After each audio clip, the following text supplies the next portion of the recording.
Hello. Today's film is an examination of the world's youngest major currency, the euro.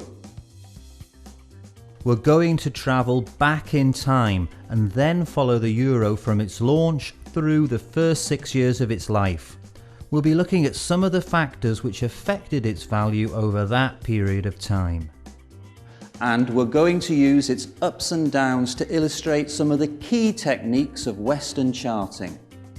Charting has its critics. Some say that it's a mere series of coincidences, while others say it's a self-fulfilling prophecy. Our film is an attempt to put charting techniques to the test. You can follow the action and apply the methods by opening Rumors, our technical analysis program. Rumors is available for free from our site.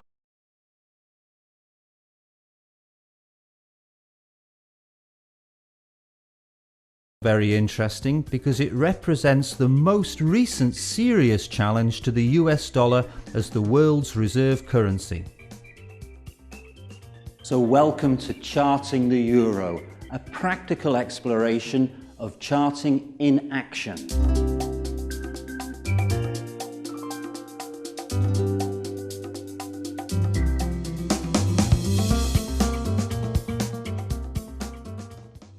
The euro was launched on January the 1st, 1999. Before then, the European Currency Unit, or ECU, was the accounting unit of the European Union. But at midnight on the 31st of December 1998, the ECU ceased to exist. The euro was born with a value equal to the ECU's final value. Before we go any further, let's just remind ourselves that price is more likely to rebound off lines and levels of support and resistance than to break through them. Getting back to 1999, the exchange is opened after the New Year break on January the 4th. We plot the euro's very first resistance line on the chart.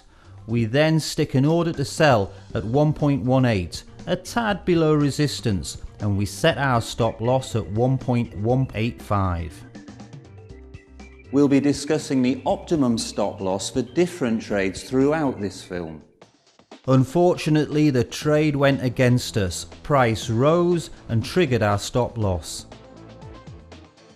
Only then did the euro start to fall, giving us a double top or perhaps a failure swing. Such is life. That high of 1.19 was the highest high for the next 5 years.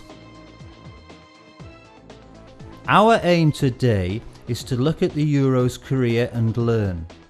Notice how when there's a false breakout of a line, price is held back by the previous resistance level. It happens time and time again, and it's something to watch out for when you're on the market. We can also see here how it's often more useful to view support and resistance as zones rather than strict one-point wide levels. Meanwhile, the euro searches for new levels.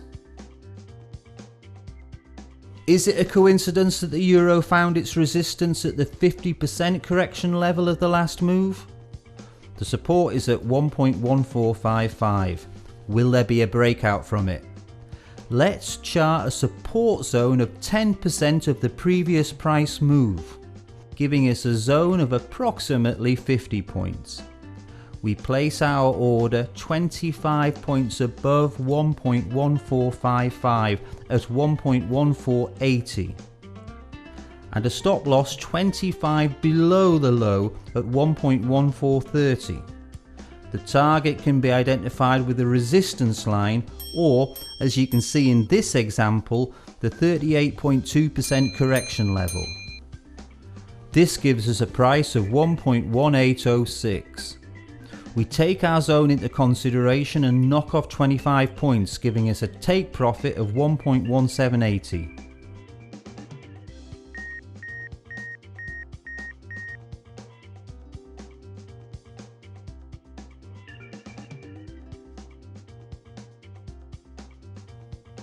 Two points on this trade.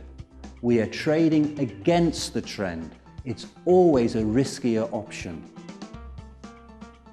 We manage that risk by setting a tighter stop loss than is usual in day trading. We move on to trading in the direction of the downtrend. If we place our order to sell here at 1.1780, we need to place the stop loss above the trend line at 1.1875, 95 points from the open, giving price more room to continue its downtrend. You're always on safer ground when you're trading in the direction of the trend. And if we miss the chance to get in near the resistance line, the market nearly always gives us a second opportunity. We move from daily to intraday charts, get in on the second chance, and when price takes a breather after a couple of days, we take our profit. The intraday charts we were using there were 3-hour charts. 3-hour charts give you a good ratio of scope and opportunity.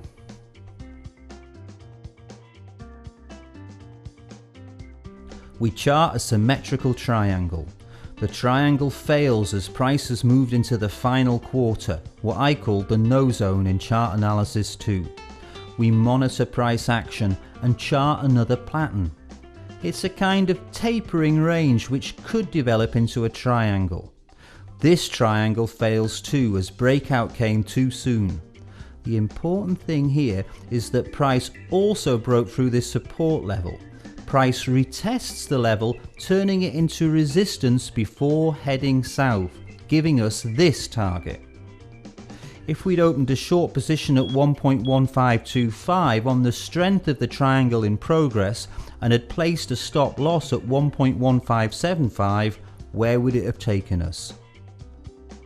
Crossing over to the day chart, we have a descending triangle, and there's our smaller triangle inside. Remember that all patterns are only fully formed on breakout, and that for all triangles, breakout should occur before price enters the no zone, that is the final quarter of the triangle. We've got a breakout on the smaller triangle and then the bigger one. All the signs point to the downtrend continuing rather than a correction. What we should do now is wait.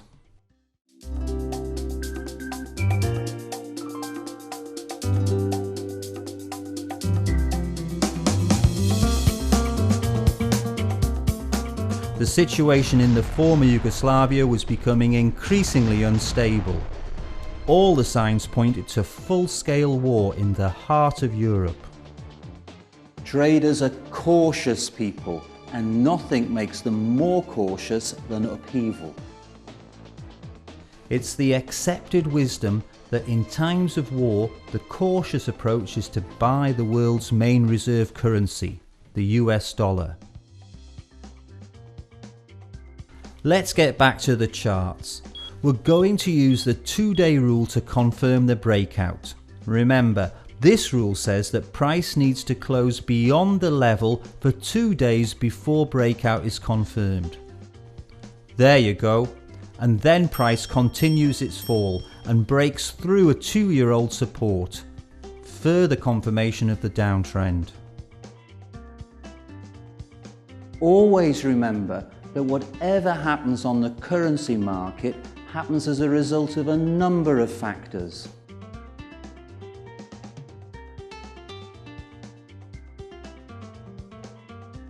Nobody would blame us for taking our profit where these two downtrend channel lines cross at point A.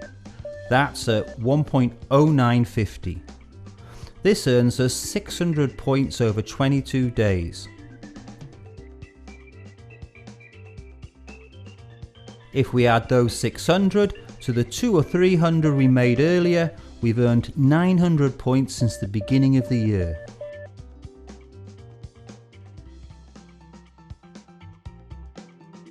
It's sound to get out while the going is good.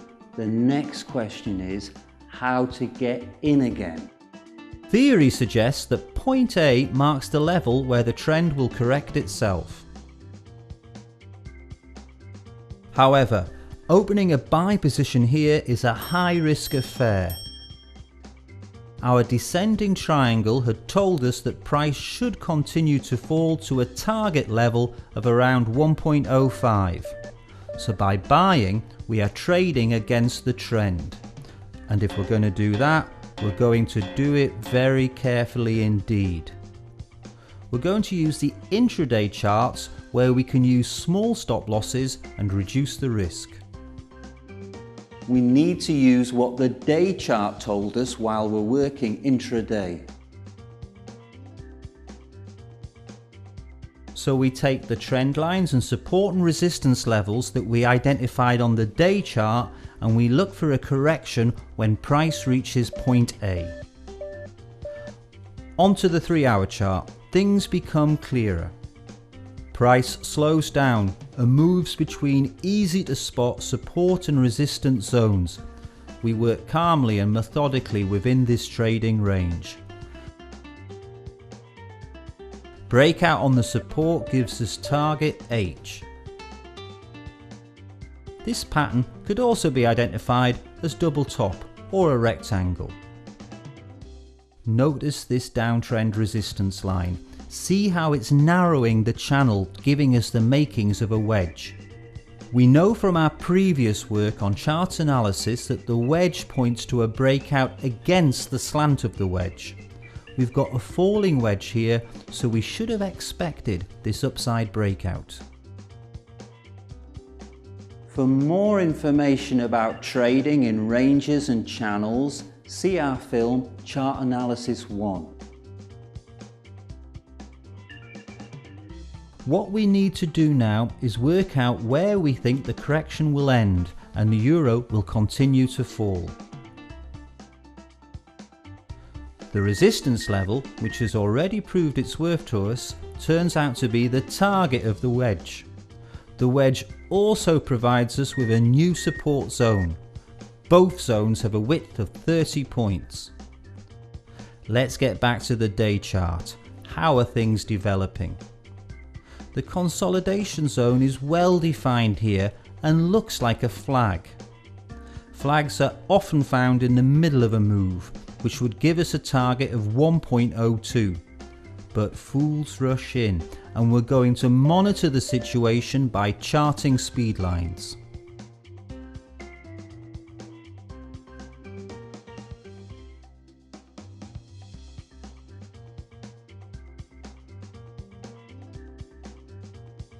We first talked about speed lines in our film Chart Analysis 2.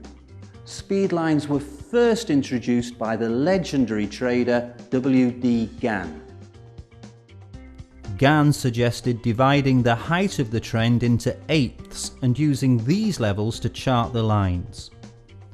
We're using speed lines generated by Rumus, and we plot them by clicking the Fibonacci fan symbol on the toolbar.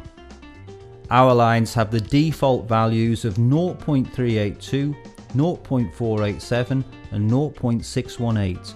These modified values reflect the Fibonacci series, and we find that they subtly improve the accuracy of your forecast. Sometimes we use 5 speed lines, which are set by adding the values 0.236 and 0.146 to the default values. Notice how the intersection of the speed line and the resistance level gives us the point where the correction ends.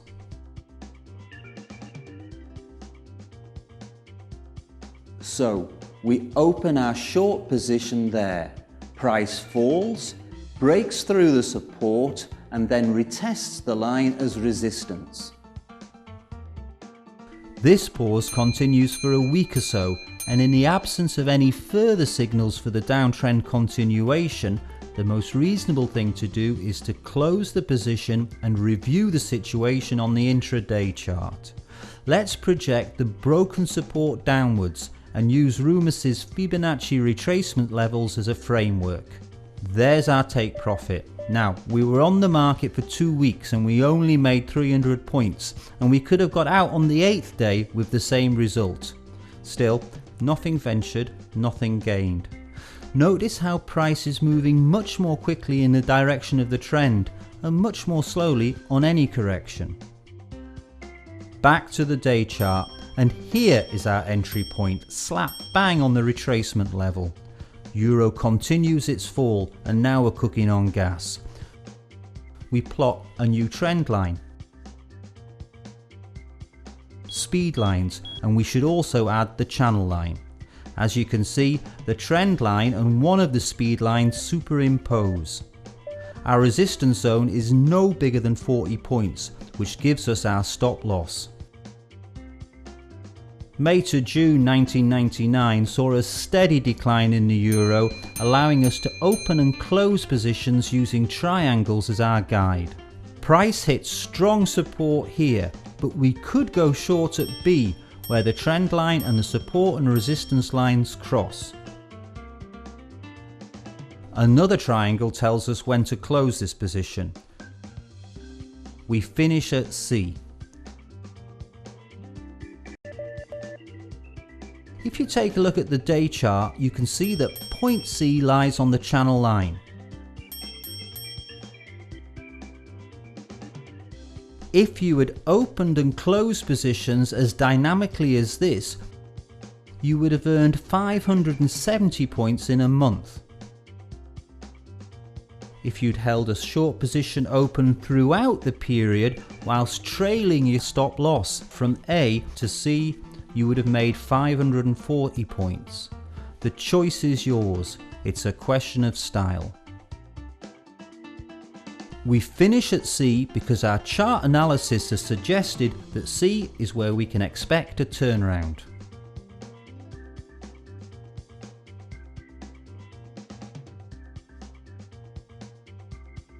But when will it happen? If our forecast is sound, the chart should be able to give us an idea. We chart a level here and a second here. Drop a channel line from the trend line. Price punches through this trend line and the higher level forms resistance. A second parallel line from the trend line offers a guide. We get a false breakout on a long-term trend line from the daily chart.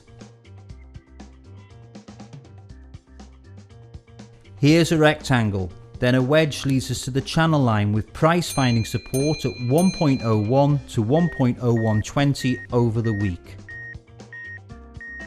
On this 3-hour chart, all breakouts are confirmed by closing prices, so there's no need to rush into opening or closing a position. More haste, less profit. We go short at the upper level of the range, anticipating the rebound. Price continues its rise, triggering our stop loss. It's only 20 points, we can afford it. On July 19th, 1999, we had 15 hours to buy euro, from the time it entered the zone to the time we bought at 1.0140. The stop loss was set at 1.0100 at the lower level of the zone. This might seem like a run-of-the-mill trade, but cast your mind back to the flag, which initially gave us the target of 1.01 to 1.02. Admittedly, it wasn't a perfect flag. The flagpole was bent, but all the same it was right on target. We can chart a long-term channel line with a zone of 100 points. Price moved 2,300 points in this channel, and the range in the channel was around 770 points. The tools we are using here are well tried and tested and were developed by traders over 80 years ago. All the signs are there. There's already been a breakout of this narrowing channel. When we chart speed lines, we can see that one of the speed lines superimposes the trend line, always a good signal for reversal. This is confirmed with a strong move up and a breakout of the trend line. This is how an ordinary trade can become extraordinary. price reaches the long-term resistance line of 1.0722. Using our charting techniques, we would have opened either at 1.0140 or 1.0270, giving us a minimum profit of 430 points over 6 days.